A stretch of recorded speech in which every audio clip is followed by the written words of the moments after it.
আজকে দুপুরে একটা দাদাভাই শাড়ি নিয়ে এসেছে, সঙ্গে আরেকজন ছিল। তো আমি জিজ্ঞেস করলাম, দাদাভাই শাড়ির দাম কত? বলছে 100 টাকা। তো আমি বলছি, কোথা থেকে এনেছেন? বলছে হরিবোল বস্ত্রালয় থেকে। তো দেখলাম 2-4টে শাড়ি আছে, বেশি শাড়ি নেই।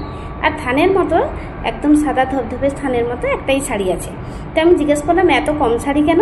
বলছে, আমি তো ফেরিওয়ালা, তো চারদিকে কাপড় টাপড় বিক্রি করে এসেছি, যার জন্য কম পড়ে গেছে। তোমার যদি নেওয়ার হয় তুমি নাও। তো ওখান থেকে আমি একটাই শাড়ি নিলাম। নেওয়ার পরে তো আমি ঘরে এসে যখন দেখি শাড়িটা ছেঁড়া। তো আমি যখন যাই, মানে ওরা চলেই যাচ্ছে। তো আমি ডাক দিলাম, দাদা দাঁড়ান না। তো দাঁড়ালো। তো আমি জিজ্ঞেস করলাম যে, দাদা শাড়িটা তো ছেঁড়া পড়েছে। তখন ও আরেকজনকে বলছে, চল চল চলে যাই, আর আমরা যে শ্মশান থেকে শাড়িগুলো নিয়ে এসেছি এগুলো বলা যাবে না, ওই শাড়িটা বিক্রি করে যা পয়সা পেয়েছি মাল খেয়ে নেব। তখন ভাবলাম আমি কি বলছে।